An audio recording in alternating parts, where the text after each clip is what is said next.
putting a Warriors team away when you had ample opportunities. And you can get away with that some nights, but it's going to come bite you many times in the NBA, and it did tonight, James. Yeah, it bit them tonight. They went against a team that, was absent, Klay Thompson, a young team, a scrappy team. I was very impressed with what Steve Kerr has done with this team. He got them motivated to play. But, yeah, the Lakers, when you have a chance to put it away and you don't, and I think what's happened over this span of wins, they've, been used to playing a little bit slow and then turning it on, and they've taken care of business. But tonight, it just seemed like they were just flat. It seemed like they just couldn't respond to what Golden State was doing to them, not getting good shot opportunities, not connected defensively like they normally are. And so, yeah, it was a lackluster kind of a performance, particularly in the fourth quarter. What if I would have come to you before the pregame show and said, hey, by the way, Allie, Steph Curry's only going to go 3 for 12. I would have stopped you right there. Steph Curry's going to only go 3 for 12 from 3. The Lakers will lead by 19 in the first quarter, but they're going to lose the game. I think that's what's so crazy? kind of, yeah. And the bench will play great. Yeah, crazy.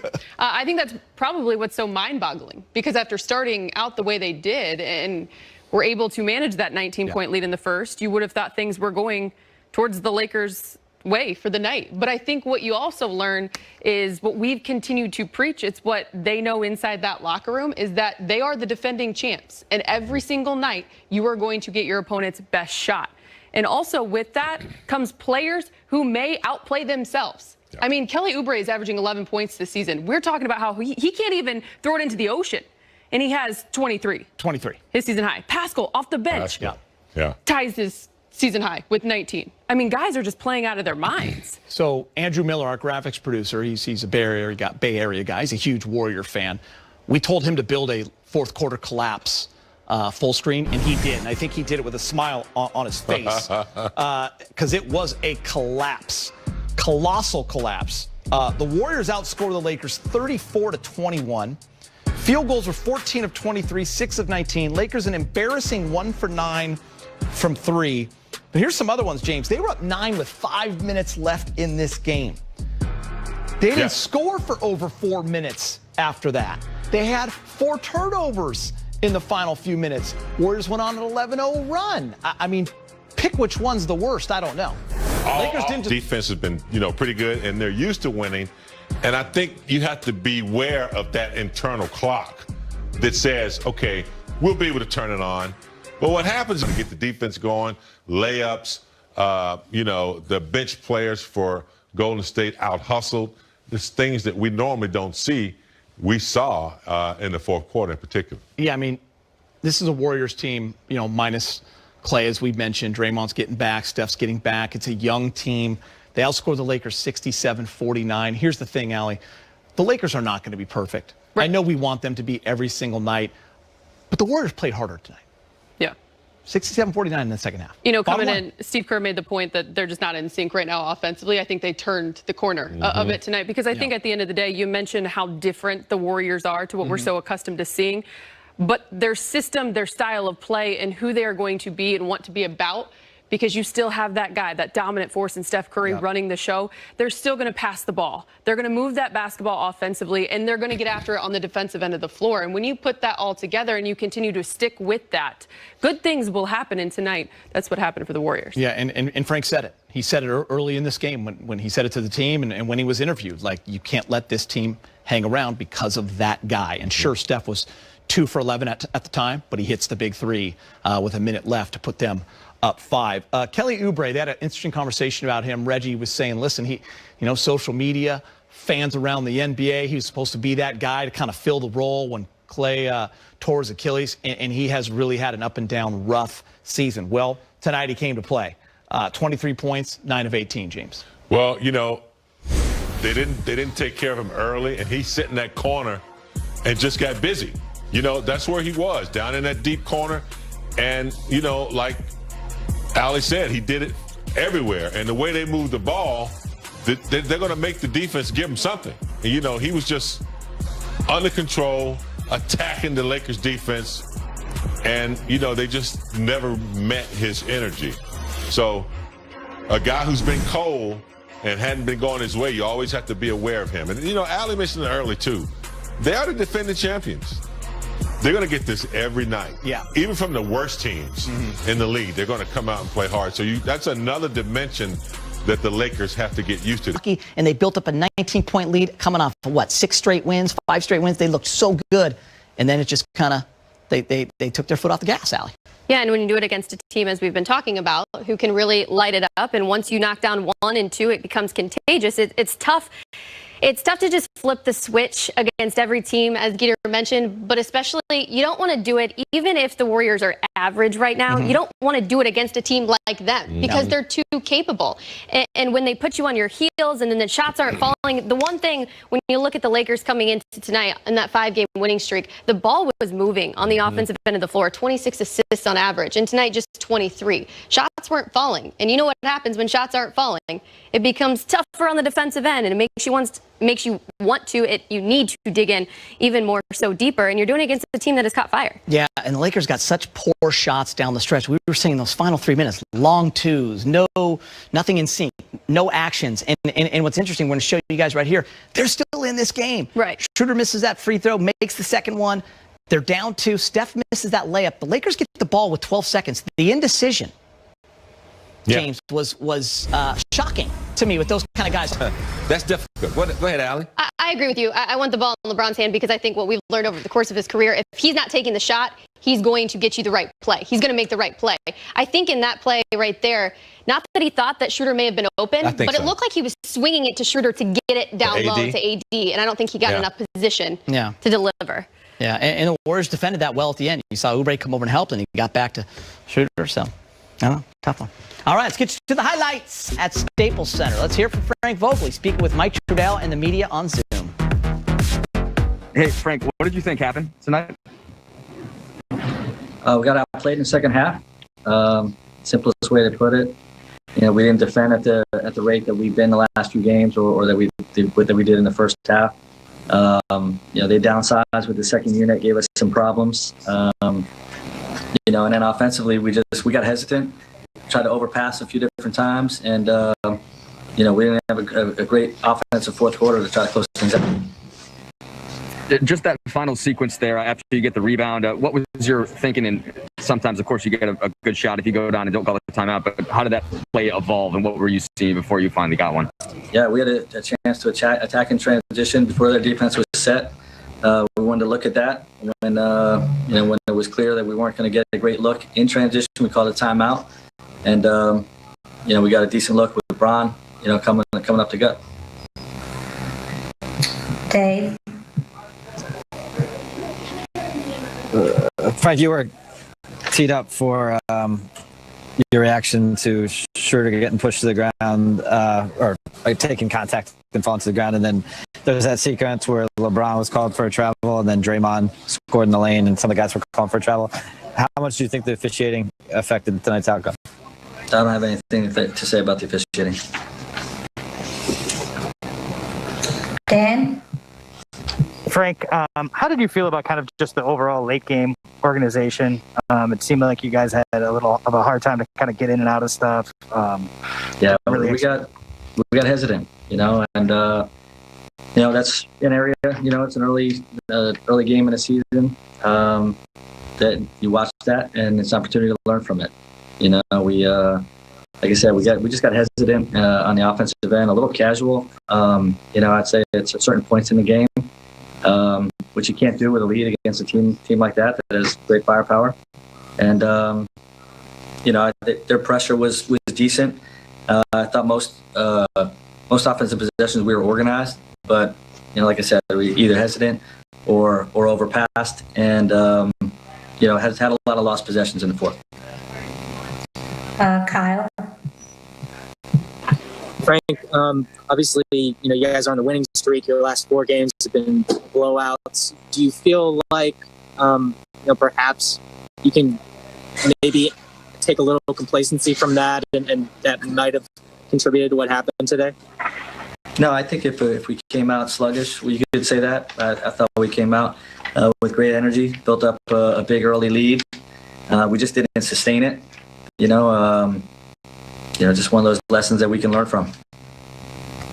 Last two. Bill? Kyle kind of asked my question, but I guess could you speak a little bit more about the lesson of complacency and taking your foot off the gas, and how can you apply that in a season when you are going to have a target on your back the rest of the way? Well, yeah, it's a 48-minute game. Our guys understand that, and sometimes if you do it and you don't take a loss, you don't learn the lesson. So, hopefully our guys will learn that lesson from this game. It wasn't all complacency. I mean, you credit the Warriors. We didn't handle, what we felt were some bad calls. We let it distract our focus some. And, like I said, offensively, look, we've been really passing the ball well and trusting the pass. And there's a few possessions. We had great possessions where the guy didn't take the shot because he was thinking one more. So, those are good problems. And, we'll go to the tape and correct it. Jovan? Hey, Frank, you mentioned that yesterday you guys spent a lot of time going over the intricacies of defending Steph. How did you feel you did in that regard tonight, and maybe breaking it down first half or second half? Yeah, I mean, again, I'll have to look at the tape. He's got the ball the whole game, so there was plenty of good defensive possessions, plenty where we had breakdowns, either sending him to the screen or protecting the rim when we took the ball out of his hands. But overall, we just didn't contain the ball like we're capable of. We turned the ball over too much offensively, which let them get out and transition some, and it just wasn't good enough tonight. Hosting the Bucks in a battle of the Eastern Conference powerhouses. Most think these are the two teams to beat in the East. Giannis back and forth early. Both teams playing well. Brooklyn up 9. Durant puts the moves on Middleton. Under 2 to play, tied at 119. Drew Holiday, Giannis is there for the follow-up. Greek Freak with 34. Harden can't hit the 3, but Durant. Nets up 2. Final chance from Milwaukee. Middleton can't get it to go. Harden and Durant combine for 64 points. Nets win a thriller, 125-123. Lakers will be playing the Bucks on Thursday night. Both these teams are probably the two teams that everyone thinks will be there at the end for the East, trying to get a shot at whoever comes out of the West. What do you like so far with James Harden on the Nets? We haven't seen Kyrie yet. It's going to be fun. It's going to be fun to watch. Yeah, that team's going to be tough. It's going to be fun to watch. And, Steve Nash's biggest challenge is how does he make that work? I mean, you got 3 offensive powerhouses. How's the defense going to work? How are the role players going to fit in there? It's still yet to be seen, but what we have seen thus far without Irving, they're just Harden and KD alone, man, that's 60 to 70 points a game potentially. It's going to be nice to watch and challenging to defend. I'm glad I don't have to defend those guys right now. I think the one thing we've all talked about along with that question, but we've all also talked about, is how elite of a scorer James Harden has been, that his assists, his ability to facilitate gets overlooked. And when you watch the Brooklyn Nets, these first 2 games with him in there, his willingness to give up the rock is there. Yeah. And at the end of the day, I mean, you're thinking about it, and of the 3 of them, he's the only one who has yet to win. And he's gotten to this point. He's got the scoring titles. He's got the MVP. One of the big reasons why it was said that he wanted out of Houston was to win. Yeah. So will he ultimately make that sacrifice that is needed? And right now, dishing the rock and being that guy is what he's playing up to. Lakers went 1-1 against the Bucks last year, lost in Milwaukee, beat them right before lockdown in March at Staples Center. Drew Holiday, great addition for that Bucks team. Giannis, still, we'll see what happens in the playoffs. He has to become that guy that can have the ball in his hands in the fourth quarter. So we'll see. All right, more to come on Access. Dennis Schroeder got it going off right there. I mean, you got to give props to this Warriors team. They kept competing, and we all kept saying during the game, Allie, when we were all watching, they're playing hard. You got to like this young team. They're playing hard. But then they started creeping back. You just knew that the Warriors are that kind of a team that could take this game over, especially with a guy like Steph Curry. And you nailed it. When you got your foundation there, yes, they were without Klay Thompson, which is a big piece. Huge. But you still have Draymond Green. You still have Steph Curry. You still have Steve Kerr at the head of it all. And they're the dynasty of this age.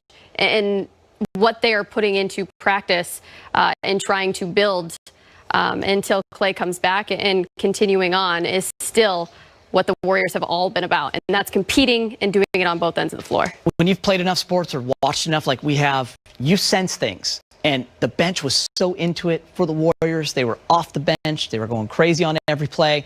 And you could just tell, James, that they were not going to go out quietly. I just give credit to Steve Kerr, because I could just hear him saying in practice, weeks ago, we're going to be without Clay. Look, this is what we need to do. Yeah. We need to keep our head in the game. It's a slow process. We're going to struggle a little bit. We just keep playing, and that's what they did. I mean, I thought Eric Pascal? Yeah. Mm-hmm. I thought he dominated the game and really gave them a lift to let them know that, hey, this is possible. He's going to the cup with authority, physical. I just thought that the Lakers allowed them to hang around. If they had put their foot down when they were up 19, they could have taken care of this. But I think they're used to now. I don't think it's going to be permanent, but I think their recent success, I think sometimes it sets in that you can take care of a team when you need to, especially if they're a little bit undermanned. Not against Steph Curry. He's a champion, and so is that organization. All right, Kyle Kuzma with his second straight double-double, the third in the last 4 games. He's speaking with Brez in the media. Hey, Kyle. You guys were up 17 early in that third quarter. What are some of the reasons that you saw for you guys losing the game tonight? Sense of urgency. I think that's the biggest thing that really happened from a team perspective. Anytime having the lead going up 17, 20, you kind of always, I wouldn't say always, but there's the area where you can, take your foot off the gas, and that's kind of what we did, and stop scoring and stop defending for a section, and they got back in the game. Yeah, you mentioned the defense. You guys came in as the top-rated defense in the entire league, but tonight, especially in that second half, you gave up, I believe it was 67 points, and guys like Eric Pascal kind of kept getting through the defense and scoring on layups. Did you kind of see the same thing too? Yeah, I don't want to, downgrade someone like him because he's a good player in this league, a young player. But Steph hit a couple of shots. Oubre had a few layups.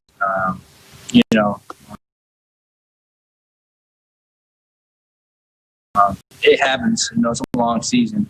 It's kind of hard to keep that sense of urgency of the team for 72 games, and we just let one slip. So. And Kyle, last one from me. You guys have been really shooting well from three-point range. Didn't happen tonight for you guys. Was that kind of a talk in the locker room? Offense kind of fell apart in the defense as well, as you've mentioned. No, nobody's never really worried, honestly. I don't want to downplay losses, but everybody's has the same spirit they've had all year. Does suck to lose, but it's not like we're dying in there. Thank you. Next up, it's a 7-game road trip for the Lake Show, starting with the Bucks on Thursday. Then on Saturday, they play the Bulls. And then LeBron returns to Cleveland to take on the Cavs on the 25th. Fourth game of the road trip. City of brotherly love, Philadelphia, then Detroit. The final 2 games are not on that schedule. It is Boston and Atlanta. So a lot of tough games. 7 games in 12 days, James. So the Lakers will get tested. You hate to leave and go out on that road trip with a bad taste in your mouth like tonight. You remember the movie Cool Hand Luke, right? Mm-hmm. Got to get your mind right. Got to get your mind right before you go out on this road trip, because they dropped the bomb against Golden State, and they know they should have won. Kuz said it the best. You take your foot off the gas, you let your guard down, you kind of let your success, you take it for granted. Now they're going to be tested on the road. They've been successful on the road, but teams a little bit experienced. Oklahoma, Houston's going through their thing. Now they're going to Milwaukee. They got some teams. We're going to see where they are. True story. When you and I were watching Cool Hand Luke, Allie was not born yet. Watching what? Thank you. Failure to communicate. 19-5-5 for LeBron. What we have here is failure to communicate. You'll watch it, Alex. Yeah, right through it, LeBron. You guys can go. Hey, LeBron, we haven't seen you guys get outscored in a fourth quarter like that in a while. What did you see as the breakdowns, and did they have anything to do with the way the game had evolved to that point? I think we had some tough breaks, some tough calls against us in the second half that kind of slowed our pace down. And it just slowed everything down. We couldn't get back into a rhythm after the game was slowed down a little bit, and they did a great job of countering that. So something we can learn from, and it's always great to have games like that. Yeah, what's the balance between frustration at a loss that you feel like you should have had, and then also kind of acknowledgement of the bigger picture for you? Oh, well, I mean, obviously you're frustrated anytime you lose, especially when you could have played better, and we know we can play much better. So you learn from all of that, and apply it to the next game. Bill?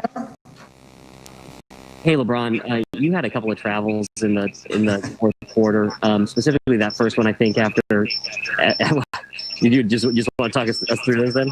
Yeah, I mean, I don't know. I mean, I seen them on replays, and it's a move I've been making pretty much my whole career. And if that's the call that's going to be called travel, then I would like to see it across the whole board. Every game, and consistent like that. I mean, it's so funny because the very next play, Draymond gets into the lane and slides his foot, and it's not called, and the same official who called me for the travel is right there on the play and told me he didn't travel. So that's definitely, something that I got to be more, leery about, but I have not been called for travels like that in my career. Kyle? Hey, LeBron, as a team, I think you guys only had 4 fast break points and on that last possession before the timeout. It looked like you might have a transition opportunity. Do you guys feel like you were attacked enough in transition on offense tonight?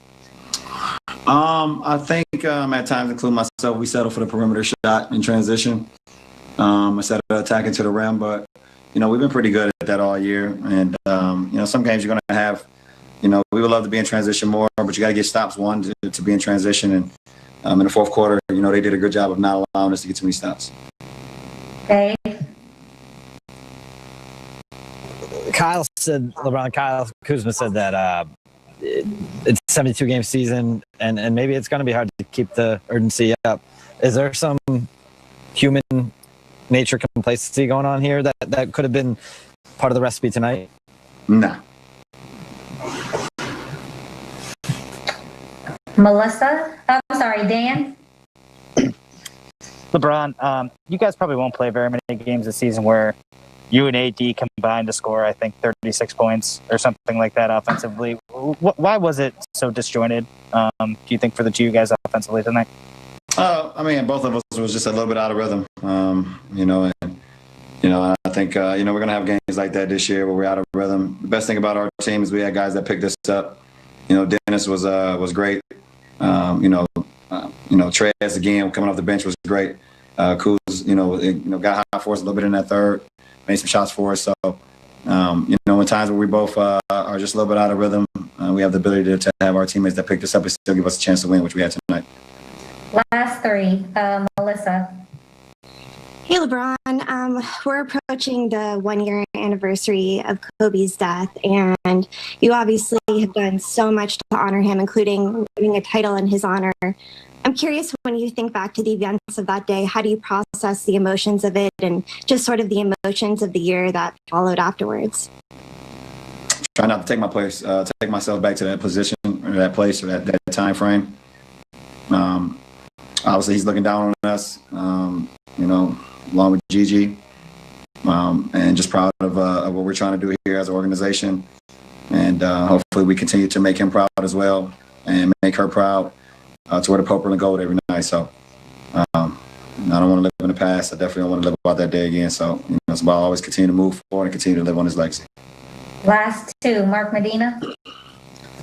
Hey, LeBron, in two-part here in lieu of Martin Luther King Day, you had shared in the bubble that you were reading the autobiography of Malcolm X. So I was wondering, is there a book about Martin Luther King or one of his speeches that really resonates with you? And what do you draw from how both Martin Luther King and Malcolm X brought about change on the I've never read an autobiography of Martin Luther King. Obviously I grew up in school, you get taught a little bit about them, especially during Black History Month, things of that nature. But as I continue to grow and continue to, coming to myself. You just read a lot of his teachings, a lot of his speeches, a lot of his forecomings and things that he believed in and things that he preached that would be better for the change of America and change for better people. So, when you just look at some of his most famous quotes and things that he was able to say to the people and believe in, it's things that we're going through right now. It's things that if we apply, then it will make our society a lot better.